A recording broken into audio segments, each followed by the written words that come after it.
Welcome to Whiskey Cast, cask strength conversation featuring news and interviews from the world of whiskey. I'm Mark Gillespie, and this is episode number 781 for August 19th, 2019. Coming up in a few minutes. Not only do we have over 50 distilleries in Tasmania, we've got 200-something distilleries in Australia. We've now got 3 still building companies in Tasmania alone.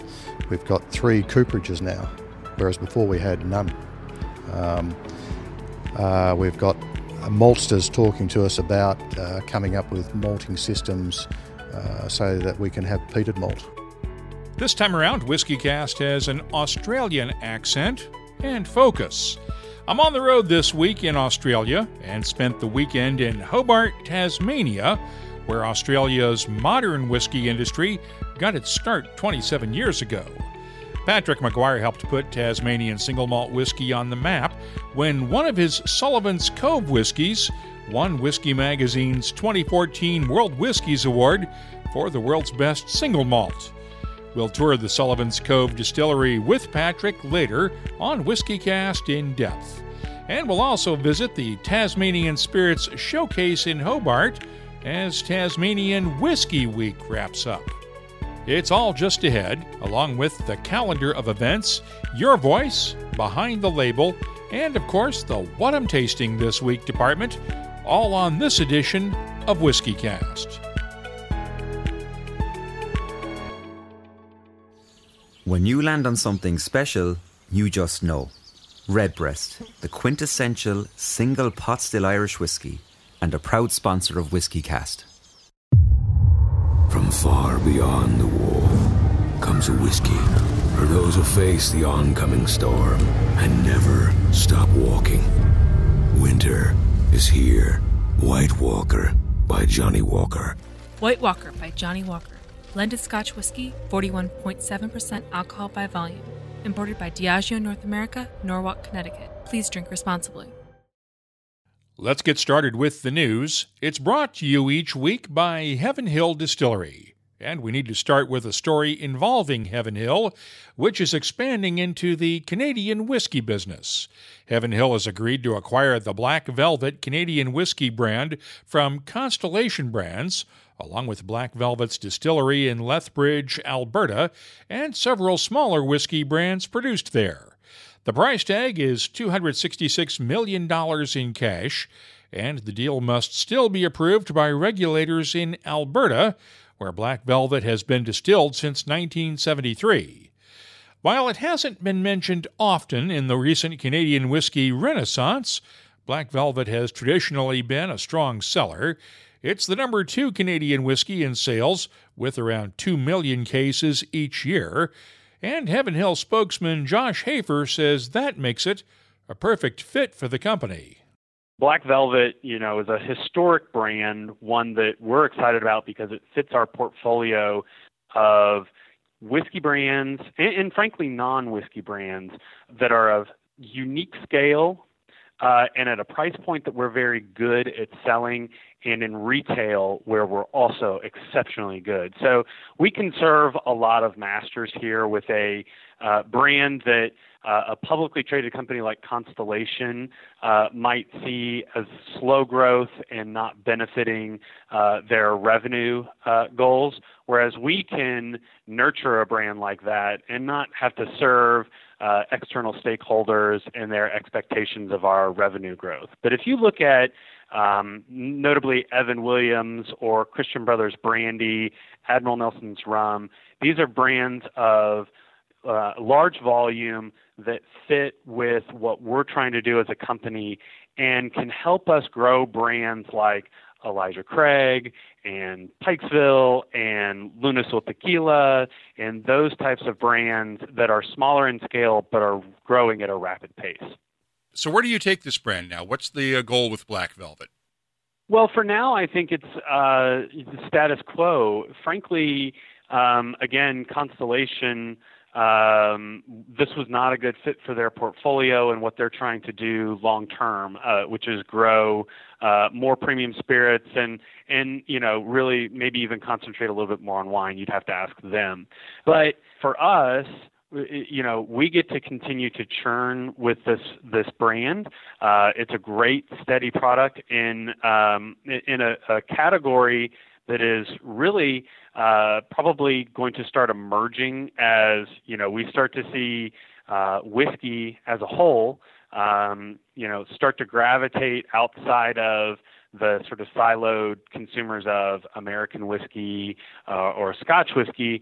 You're starting to see them gravitate to other styles of whiskey.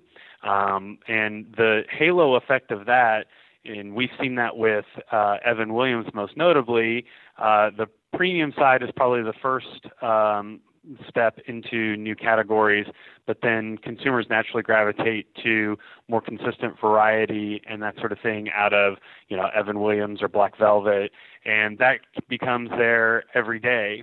This is Heaven Hill's first deal for a distillery outside the United States. The Black Velvet Distillery in Lethbridge has about 60 employees. No job cuts are expected at the distillery. In other news, mixed martial arts champion and Irish whiskey entrepreneur Conor McGregor is in legal trouble again. Security camera video has surfaced from an incident back in April at a pub in Dublin. The video shows McGregor pouring shots of his Proper 12 Irish whiskey for several patrons at the pub back on April 6th. But when one man turned him down, McGregor punched the guy. The man was in his 60s, and while police are still gathering evidence, McGregor is expected to face assault charges in Dublin's district court. It should be noted that McGregor's alleged victim never budged off of his bar stool after being punched in the head by the former UFC world champion. Bulleit Bourbon founder Tom Bulleit has stepped aside from his day-to-day role as the face of the Diageo-owned brand, following serious allegations made by his estranged daughter, Hollis B. Worth. She left her role as a brand ambassador for Bulleit at the beginning of 2017 after she could not come to terms on a new contract with Diageo.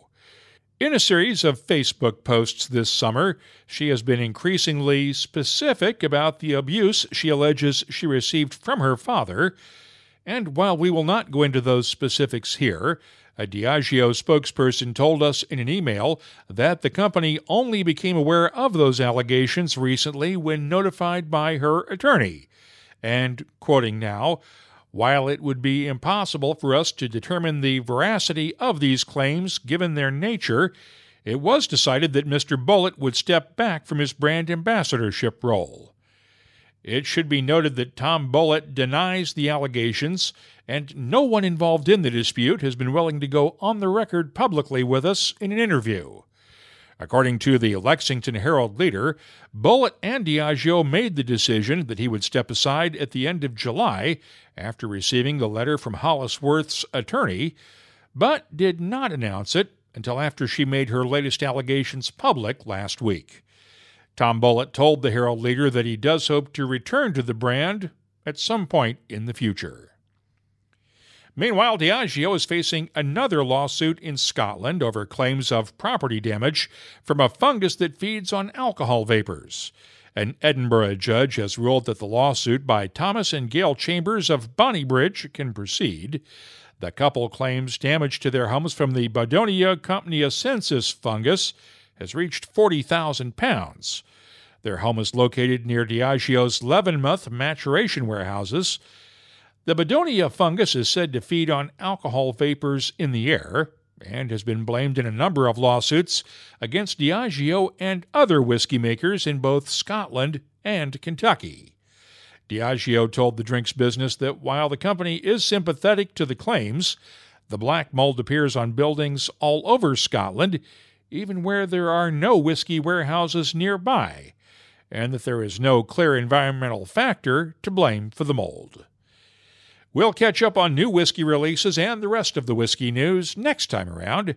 In the meantime, you can keep up on the latest whiskey news all week long at whiskycast.com. The news is brought to you by Heaven Hill Distillery. Keeping American whiskey history and tradition alive isn't just a marketing slogan, it's part of Heaven Hill's fabric. When other distillers were getting out of the rye whiskey business, Heaven Hill saved the legendary Rittenhouse rye from becoming a footnote in the history books. Today it's the rye whiskey of choice, in a cocktail or neat, with a distinct spicy flavor all its own. Find out more at heavenhilldistillery.com. Think wisely, drink wisely. Time now for the Whiskey Cast calendar of events. Here in Australia, Dan Woolley will be leading a Laphroaig tasting on August 27th at the Lounge by Frogmore Creek in Hobart, Tasmania. The next Fraser History Museum Masters Series Bourbon event is on the 28th in Louisville, Kentucky. Spirit of Speyside Distilled is on September 6th and 7th in Elgin, Scotland. The Scotch Malt Whisky Society's Gathering 2019 is that same weekend in Leith, Scotland, just outside of Edinburgh. We'll have more on that next time around, along with an update on this year's Kentucky Bourbon Festival, September 18th through the 22nd. The Whiskey Extravaganza's Fall Series kicks off September 12th in Chicago. Whiskey and Barrel Night is that same night in Hoboken, New Jersey. The Balcones Bourbon Fest is September 14th in Waco, Texas. The Hometown Rising Music and Bourbon Festival is on the 14th and 15th in Louisville, followed by Bourbon and Beyond the following weekend.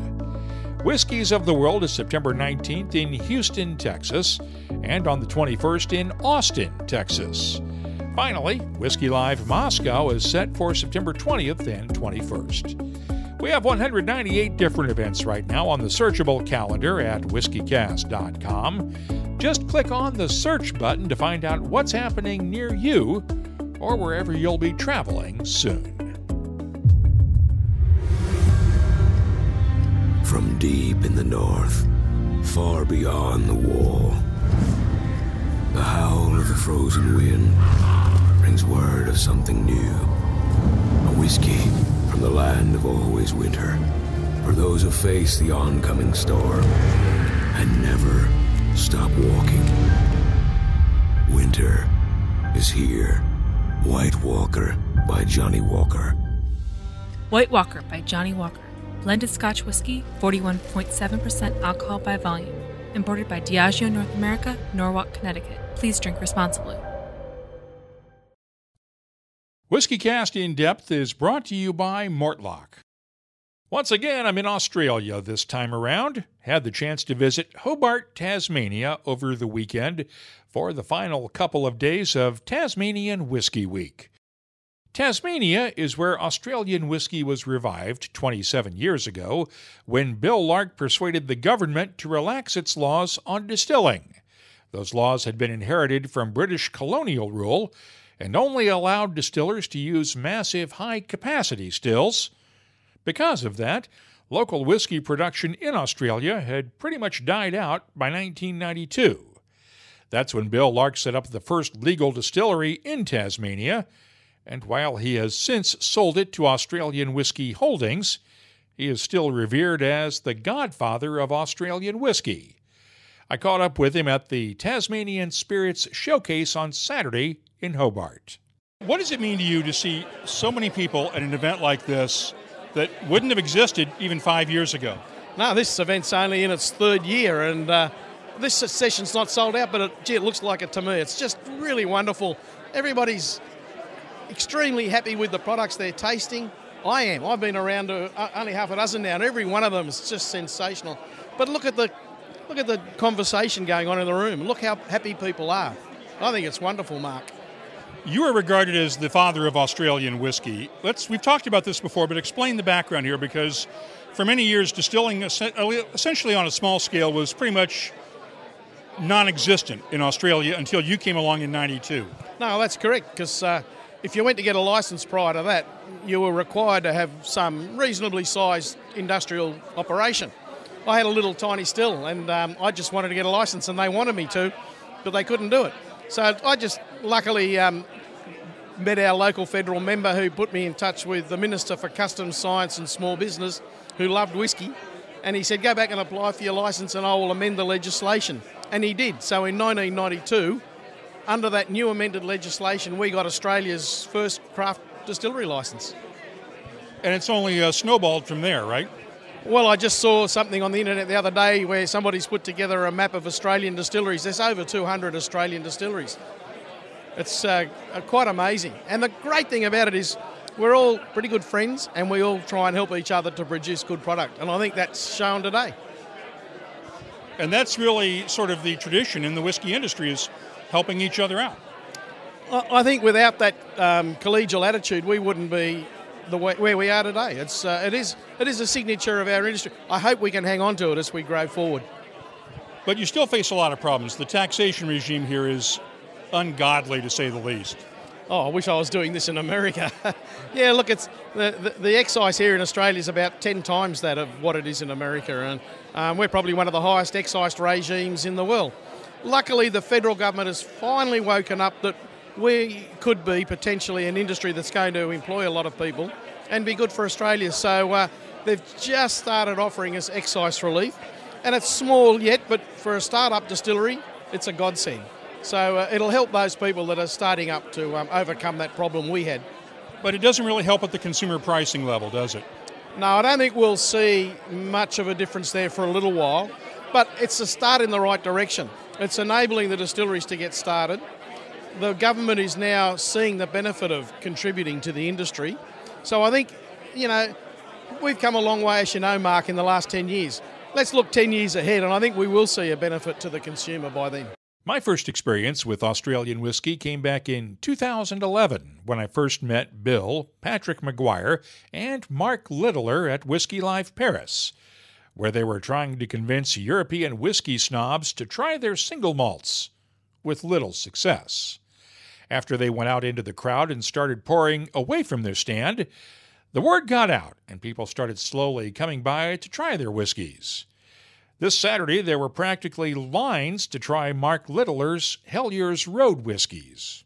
It's really good to see you here in Tasmania, in our home state, where we're making our beautiful single malt whiskies. And we've been back to Whisky Live Paris nearly every year, and we're heading again in a couple of months. So one of the special stories out of Whisky Live Paris is, I think in 2014, our Pinot Noir finish won World's Best Whisky in a blind tasting of the new World Whisky category from an event that La Maison de Whisky had at that event. So very, very exciting, very popular, and we're continuing to work and build great relationships in the European market through our connections with La Maison de Whisky and our attendance at Whisky Live Paris.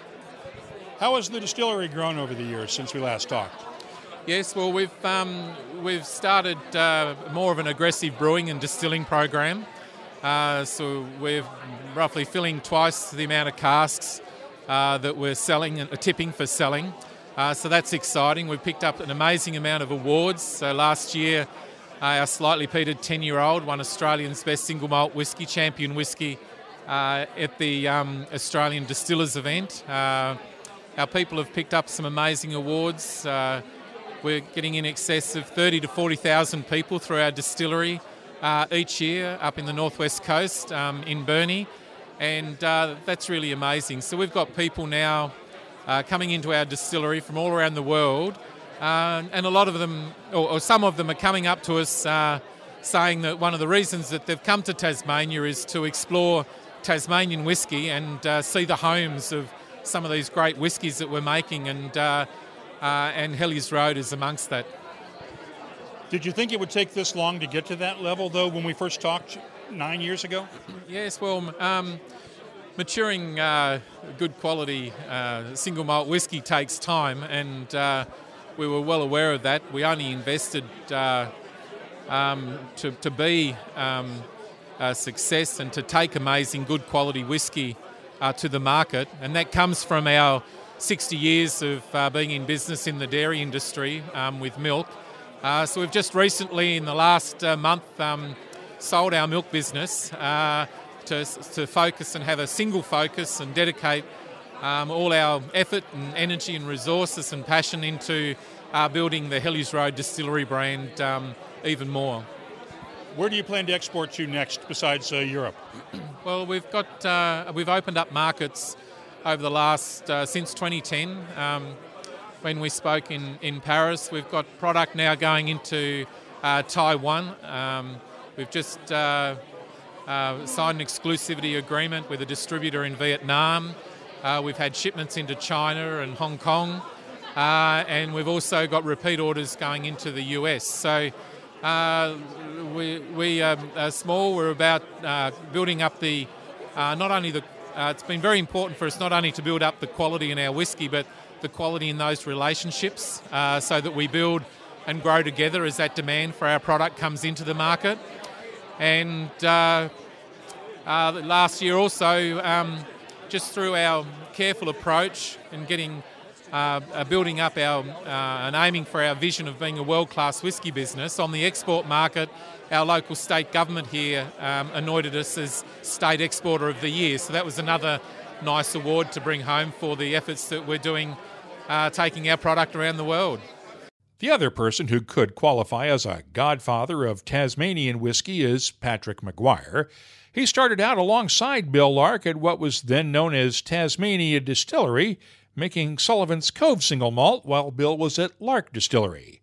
Sullivan's Cove put Australian whiskey on the map worldwide when one of Patrick's French oak cask whiskies won the title of World's Best Single Malt Whiskey in the 2014 World Whiskies Awards. He's won a few more awards since then, all from a distillery the size of a soccer pitch. Patrick took us on a tour the other day. You'll also hear from spirits writer Clay Whitaker and Starward whiskey founder David Vitale during the tour. Yeah, so basically this is our kit. So, we've got one still. We've always had one still. This still does all the work, both wash runs and spirit runs. An old-fashioned worm tub. Not much has changed since this was first set up over at the Gasworks, which is in the city, at the dock area of Hobart, which is Sullivan's Cove. So that's where the name comes from. So back in, 2004, after the new ownership, myself and a couple of the others took over, we packed it all up and moved it down here. In fact, in a little shed just 3 doors along. So that's where we started again. So we've got this shed and the other 3 sheds along here full of barrels of whiskey these days. So it is growing bit by bit. But this is the gear. This is all we have used and all we are using now. One day maybe we'll get another still. Get a wash still and use this as a spirit still, but that's a little bit down the track. No concrete plans just yet. Patrick, are you surprised by the growth of Tasmanian whiskey, specifically in Australian whiskey in general, over the last decade or so? Oh, I don't know if I'm surprised by it. I think once people became aware that you could make whiskey in Australia again legally, there's always going to be people out there that want to take up the challenge and do it.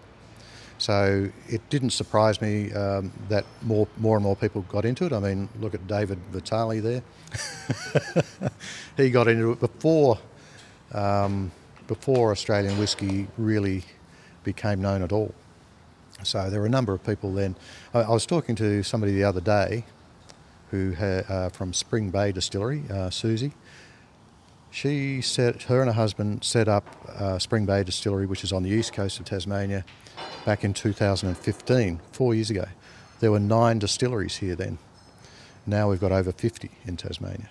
So a lot has happened in this last 4 years.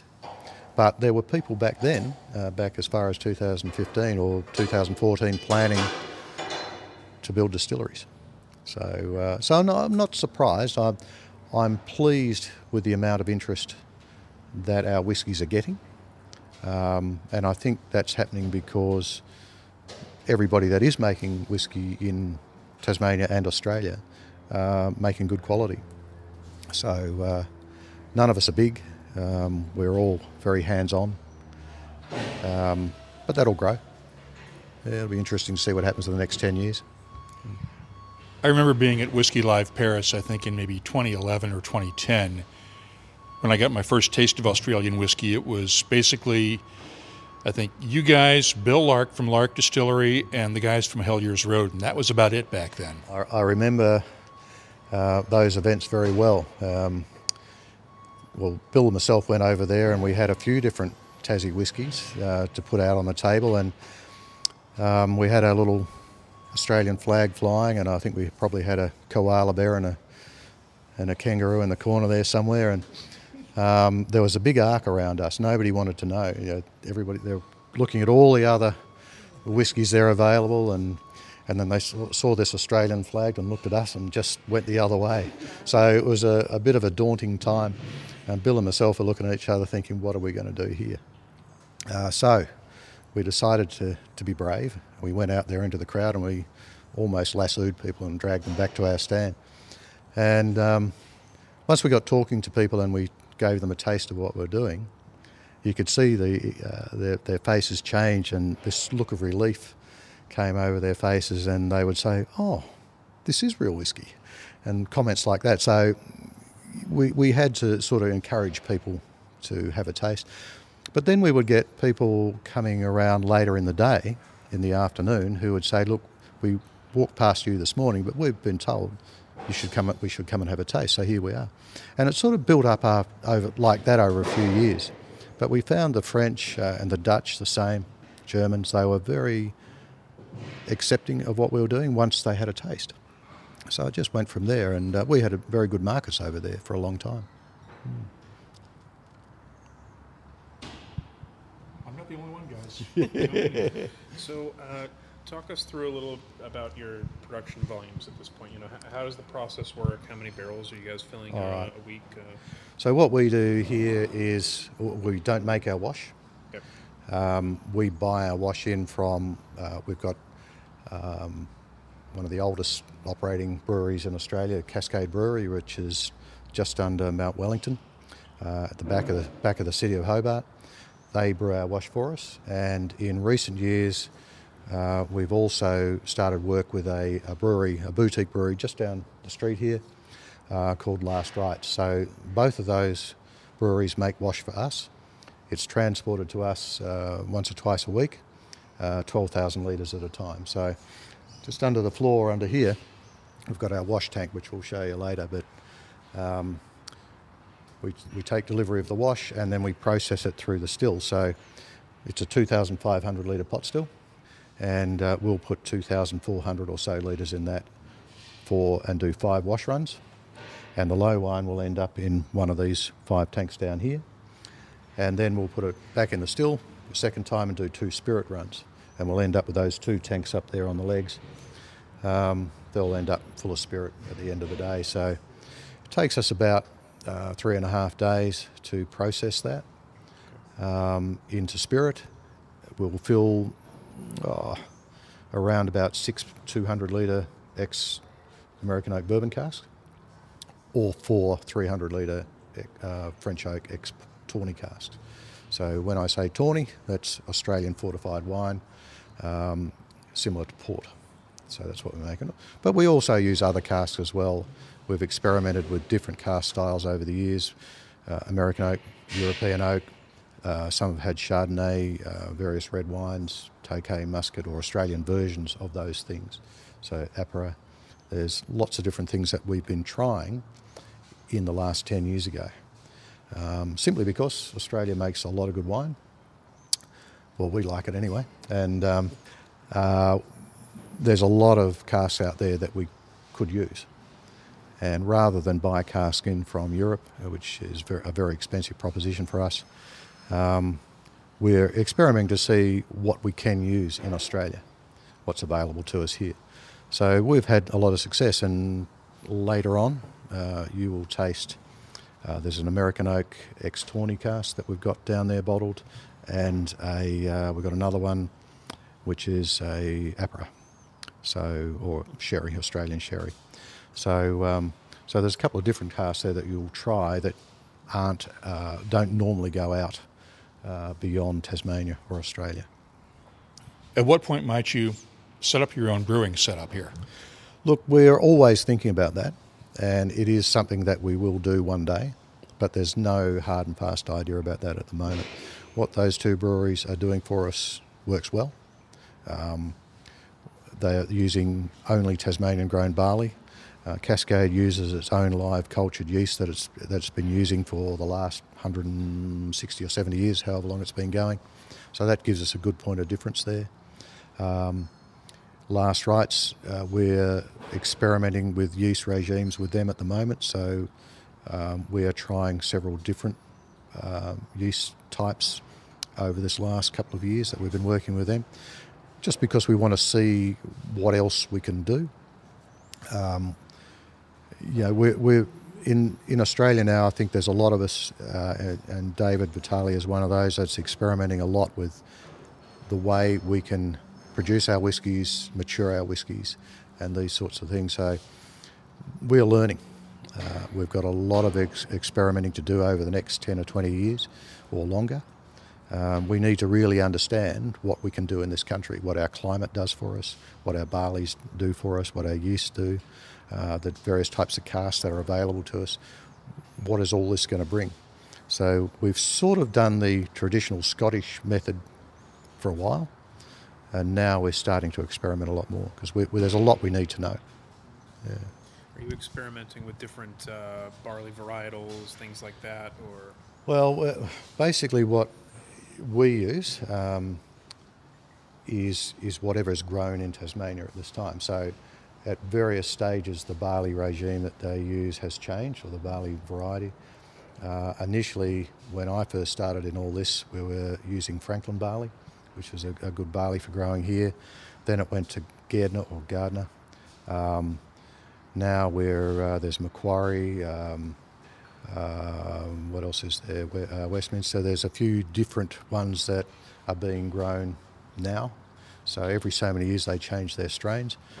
So at this stage, we have to use whatever the barley growers use for the breweries. So it's the breweries that dictate the barley that's grown here, the brewing barley anyway. So now that there's over 50 distilleries in Tasmania, the maltsters are coming to us saying, okay, you're starting to make an impact here.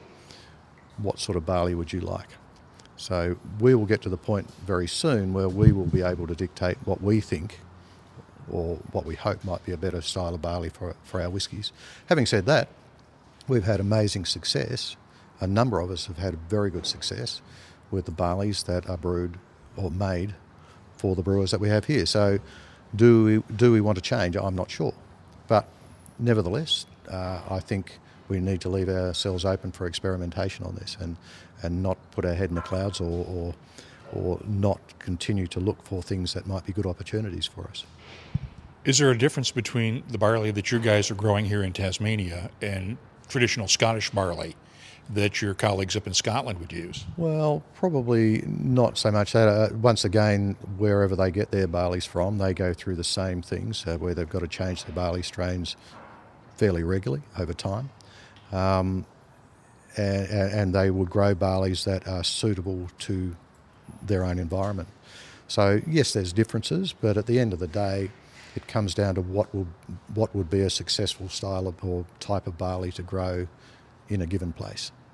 So I think the other observation on barley, you're absolutely right. Like in terms of strains, it's really an agricultural kind of mandate, but it's the maltsters that are kind of influencing the style of grain that you then end up with to brew with. So certainly in the UK and Scotland, the maltsters are kind of mindful that, kilning the barley for too long is just going to caramelise sugars that could otherwise be alcohol.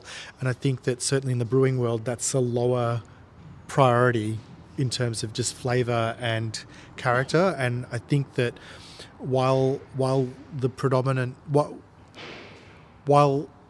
brewing is still the predominant driver of barley production, the maltsters will take that brewing mindset to malting the barley. And so I think that that's going to be an easier way to kind of differentiate is probably in the malting side of things than it will be at the agricultural level at this point in time, because, there's millions of tonnes grown every year, and one day we might get up to that level, but not quite yet. The same thing happened with barrels as well, with the casks. back in the early days when we first started doing all this, they didn't make barrels for the spirit industry here. They made barrels for the wine industry. And they create their barrels a bit of a different way. And we needed our barrels charred, or we wanted our barrels charred. They didn't do that. And I can remember going to Victoria, there was a cooper there that we used for some of our early casks. To get him to actually, set fire in those casks was nearly impossible. We nearly had to put, a fire on him to get him to do it, because it just was such a foreign idea to him. He didn't understand it. The wineries don't want this. Why would you want us to burn your barrels? And this is what we want. So it took a bit of doing in the early days to get what we needed. But now we have coopers here in Tasmania. Out of all this, not only do we have over 50 distilleries in Tasmania, we've got 200-something distilleries in Australia. We've now got 3 still building companies in Tasmania alone. We've got 3 cooperages now, whereas before we had none. We've got maltsters talking to us about coming up with malting systems so that we can have peated malt. We've got our federal government looking at introducing distilling education courses here, not just winemaking and brewing. So there's a whole lot of things that are spinning off the growth of this industry here. So it's fantastic to see these things. I really get something out of seeing all these other spin-offs coming along. And we've got most distilleries, pretty much in Australia, but certainly here in Tasmania, are in little country towns dotted around the place. So tourism-wise, it's adding another layer, and we're getting people doing whisky tourism now here at this early stage. So, there's a huge thing emerging out of this. So it's good fun being a part of this. It's really nice to see all these other things happen. I mean, when we started years ago, we had no idea about any of these things, and all we wanted to do was see if we could make a bit of whisky. So, interesting times. Tell us about the still. I've always been curious about the style of still that Sullivan's Cove is. It's very different to your traditional spec. A Bailey still, yeah. Well, that's it. One of the first still builder in Tasmania, for a long time anyway, is Peter Bailey from a company called Nat Lure, and he makes a very distinctive style of still, which most distilleries in Tasmania, and I'd probably say Australia, are using or having him build. Does a fantastic job. But this was built back in 1996, probably first used in 97, and it's actually a French brandy still, so Alambic Charente. So it looks different than certainly the Bailey stills. It looks different to any of the Scottish stills that you'll find. But if you went to France, you'd find a couple of these dodging about. So look, it does exactly the same thing. It's a pot. You put your low wine, your wash in, or your low wine. You've got a reflux onion there, that onion-shaped thing there, and a very tall, thin swan's neck, which gives us a lot of reflux. And then you've got your line arm, which is a downward sloping line arm. So we figure that we've got enough reflux going on in this bit to allow everything else to flow down once it's got over the swan's neck. So old-fashioned worm condenser, which is not necessarily the most efficient way of doing it, but what it does do is help us retain those flavours. We're not, nothing's happening too fast in that condenser. Like everything else that we do here, nothing happens fast. So the whole thing put together gives us a nice, rich, oily sort of a spirit, which is what sticks to your tongue and coats your mouth and allows those flavours to linger. So we're very nervous about changing anything, although if you look over there, you'll see the graveyard of the old bits and pieces of the still that have eventually worn out and died. Right. So, and there's a few other bits that we took to the scrap metal merchants years ago without really thinking about that anybody be interested in the old bits, but these are the bits that have come out in the last few years. So the old onion, a bit of the old coils, a bit of the swan's neck. Eventually they wear out, start spurting liquid where it shouldn't. So we have to get these things rebuilt, and we have them rebuilt as close as we can to the original one. So the pot and the dome are original, but from there up, not much else is. But look, as far as to continue with your question before, the way we do things, we'll dilute our spirit to what is the Scottish standard, 63.4, 63.5%. And we do that because that is what we were told to do by our Scottish mentors years ago when we started doing this. Nowadays, we're still doing that, but there are other companies around that are experimenting with that as well. Now, here we tend, in Tasmania and Australia, we tend to lose more water than alcohol. So, 10, 15 years later, we will get our spirits out up 70%. Some of our oldest barrels, 18, 20-year-old barrels, have been up over 80%. So we're losing a lot more water than we are losing alcohol. So I think this is another experiment that we need to do, and David, you are doing it. Other distilleries around the country are looking at exactly the same thing. Do we need to add more water? Do we need to add less? I don't know.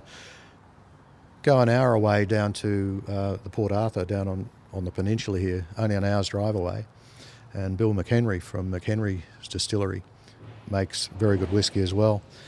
He's having the Scottish experience. He's a lot higher in elevation, like we're just above sea level here and quite a dry atmosphere where we are.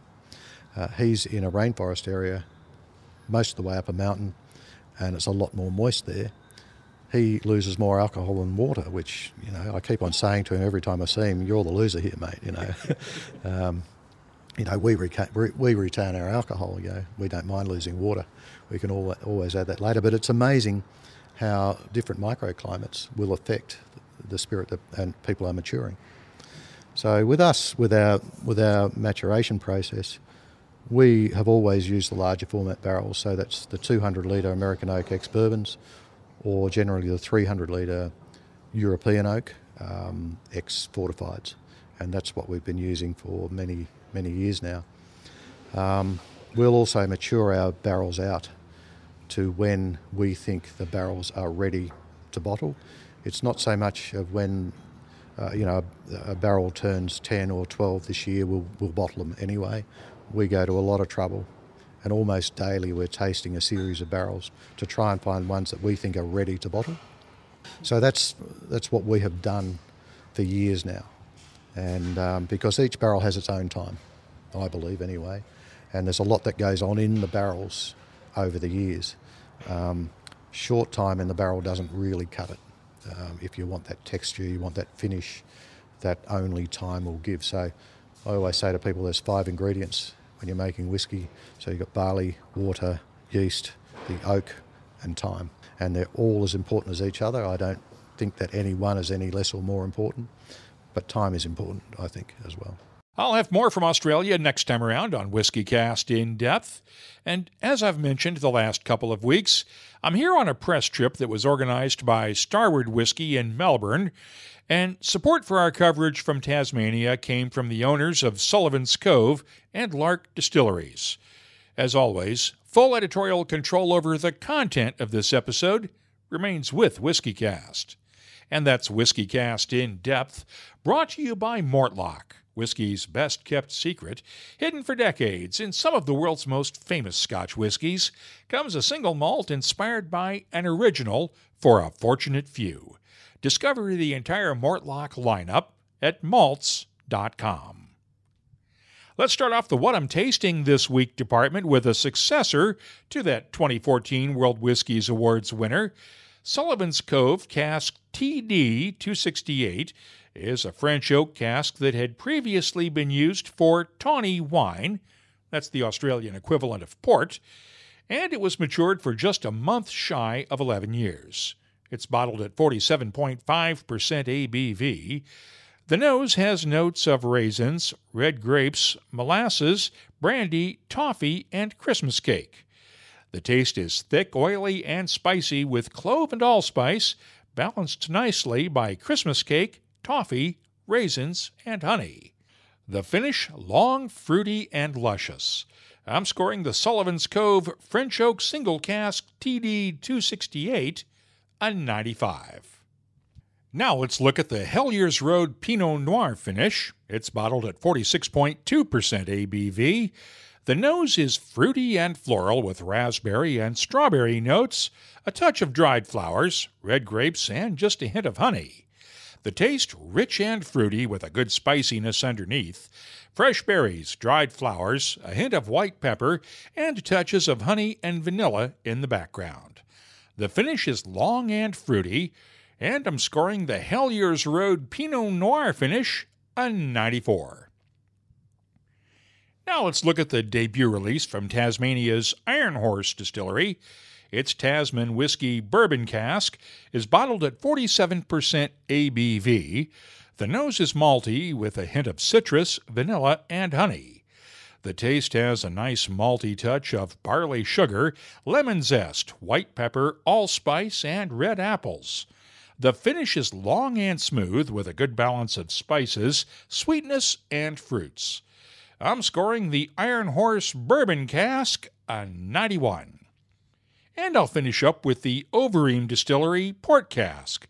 It's 6 years old and bottled at 60% ABV. The nose has red grapes, a hint of brandy, Christmas cake, baking spices, and a touch of toasted coconut. The taste is tart and spicy with Christmas cake, balanced out by allspice, cinnamon, and a hint of nutmeg, along with coconut, honey, and toasted oak in the background. Adding some water opens up the fruity and floral touches on the nose and tames the spices slightly on the palate. The finish is slightly dry and dusty with dried fruits, lingering spices, and just a touch of oak shavings. It's a solid, complex dram, and I'm scoring the Overeem Port Cask a 94. I'll be adding these tasting notes to our searchable list of more than 2,600 different whiskeys from all over the world. You'll find it at whiskycast.com. The search never ends, but it's nice when you can come in for a landing, pause, and explore the silky smoothness of single pot still Irish whiskey, matured in the finest bourbon and Oloroso sherry casks. Land on Redbreast, then be sure to pass it on. Proud sponsor of WhiskyCast. Let's open up the inbox now for your voice, brought to you by Lot 40. But instead of reading some emails or tweets, let's talk to some WhiskyCast listeners I met this week in Hobart. Talking with Gary, who's a longtime WhiskyCast listener, and he just presented me with a vacuum-packed thing of whiskey fudge. Tell me about this fudge. That's whiskey brownie. Whiskey brownies, okay. And that's with a Tasmanian peated whiskey brownie. Which whiskey? Not telling you. Well, there's not that many peated whiskeys, so I'm assuming is it Lark? No, just behind you, Hellier's. Ah, the Hellier's peated whiskey, okay. How'd you make it? Very simple, and I've been making it for the last 4 years, and people absolutely love it. Bill Lark's a big fan of it. Tell me about the Tasmanian whiskey scene, because you've sort of grown up around it. Yeah, I moved down here 12 years ago, didn't know about whiskey in Tassie, loved my Lefroy. I landed here, the day I landed, I went to Beer Festival, which was held at Lark Distillery. And since then, just followed the distilleries, so many amazing distilleries around here, and we're so lucky. Where do you think Tasmanian whiskey is headed in the next few years? There's not enough scale and production here to really satisfy the demand, is there? Not at the moment, no, but there's more and more coming online, and some of the distilleries which have been around for a while, they're ramping up the distilleries so that they're doing a lot more, like Sheen Distillery. They've got so many barrels down now, which hopefully you wonderful people in America can try. Well, thank you very much for the brownies. I will enjoy these on the rest of the trip, and thank you, Gary. No, enjoy your trip. Thanks, Mark. Turns out we're not the only podcasters present at the Tasmanian Spirits Showcase. Talking to Nick and Ted from the Whiskey Waffle, local Tasmanian whiskey podcast. Guys, how long have you been podcasting? And tell us about the podcast, Nick. Well, we've been podcasting only for a little while, but we've been waffling for a lot longer than that. Gosh, ever since the first dram, Ted, I think. Yeah, but basically we've been drinking Tasmanian whiskey for a few years, and our partners got absolutely sick of our waffle and informed us to tell someone else. So who do we tell, Ted? We told the internet, and the internet listened. And tell me about the growth in Tasmanian whiskey, Ted, since you guys started blogging about whiskeys, because I knew about Tasmanian whiskey back in 2010 when I first ran into some of the guys at Whiskey Live Paris, but it's really boomed since then, hasn't it? Yeah, absolutely. So when we first started, there was, about 12 distilleries operating in Tasmania? Since then, it seems that every time we turn around, there's a new one starting. It's really hard to keep up. It's just, and so the south has historically had the most of the distilleries, but now the north is also starting to get a lot more. So we're from a little place in the northwest of Tasmania called Burnie, which has Helliers Road Distillery, and that was the only one in the north for ages. But now we hosted a Northern Whiskey Night the other night, and there was seven there, which is a phenomenal increase in the last sort of 5 years. And you guys really have a wide variety of climates here that lends to different styles of whiskey, doesn't it? People think of Tasmania as being very similar to Scotland with its cool climate, but we actually do get a lot hotter than Scotland as well in the summer. So that's why there's a lot of fast matured whiskies coming out, but also because of those 20-litre barrels. What should people know about Tasmanian whiskey that they don't know? Look, it's different to other places in the world. We're a young industry. We've sort of not got the history that, say, Scotland, Ireland, America have. And so we're forging ahead with new styles. If you've never had Tasmanian whiskey before, it's got its own taste. We're yet to find like a really good term for it, like Scotch or bourbon or something like that. It's its own style, but I suppose for your overseas viewers, listeners, it's really finding it. It's hard to find outside Tasmania, but it's really exciting too. It's great to be part of. Where do you see Tasmanian whiskey going 10 years from now? I think it's really interesting. There's going to be two big camps that emerge. Some people that are really trying to work really hard, produce lots of spirit, get it out to the world. And then there's going to be guys that are just still making whiskey in their back shed, just content to make 20 bottles every few months. And, if the whole industry goes kaput, well, they'll shut the gates and they'll have some pretty nice whiskey to sit on into their retirement. We are standing here in front of the Belgrove Distillery stand, and Peter has been regarded as sort of the mad scientist of Tasmanian whiskey. Ted's nodding his head here, and we've had Peter on the show before, but he's one of these guys that really does the unusual stuff, isn't he? Yeah, no, his rye is... So Tasmanian whiskey is different from the rest of the world. Peter's rye whiskey is different from the rest of the Tasmanian stuff. It's really special. We like to think of him as the Da Vinci of distilling. He just comes out with all these really interesting devices to make his whiskey. You've probably heard before, but he uses bio oil that he makes from old chip oil to power his still. It's fascinating stuff. His fuel injection system is designed from an old Mixmaster, usually set to whipped cream setting. Apparently that's the best. But yeah, no, it's really special. We love it for the really different flavours. Belgrove rye is earthy and rich and spicy, and it's just got such a different flavour to other Tasmanian whiskies. Well, guys, let's enjoy another dram, and thanks for talking to me. Thanks very much. Cheers. By the way, you can hear my 2014 interview with Peter Bignell of Belgrove in the archives at whiskycast.com. It's in episode 489. I had a chance to visit his distillery this weekend, and it's unlike any distillery I've ever seen before. You'll get a chance to see it soon on an upcoming episode of WhiskyCast HD. And I really want to thank everyone who made me feel so welcome this week in Australia.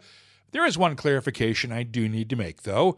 I mentioned during a couple of the interviews that I had my first experience with Australian whiskies at Whiskey Live Paris in 2010. I need to clarify that it was actually in 2011. Now, if you have something you'd like to share with whiskey lovers all over the world, you can always catch up with us online. Look for me on Twitter, Instagram, and Facebook at WhiskyCast, or you can email me. The address is comments@whiskycast.com. Your Voice is presented by Lot 40, Canada's award-winning 100% pot still rye whiskey. Lot 40, unapologetically Canadian. Please drink responsibly. Let's wrap things up now with Behind the Label, our look at the history, science, and all the other stuff that combine to make whiskey unique. It's brought to you by Writer's Tears. Remember when I said earlier that Australia inherited its original laws on distilling from British colonial days? There are still some remnants of that period today. For instance, you might see casks labeled with J-date and a series of numbers. And no, we're not talking about the Jewish online dating service J-date here.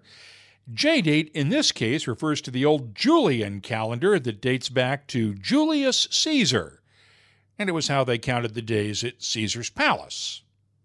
I'm kidding, of course, but that calendar was used up until the late 1500s, when Pope Gregory XIII offered up a slightly different method of counting the days, known today as the Gregorian calendar.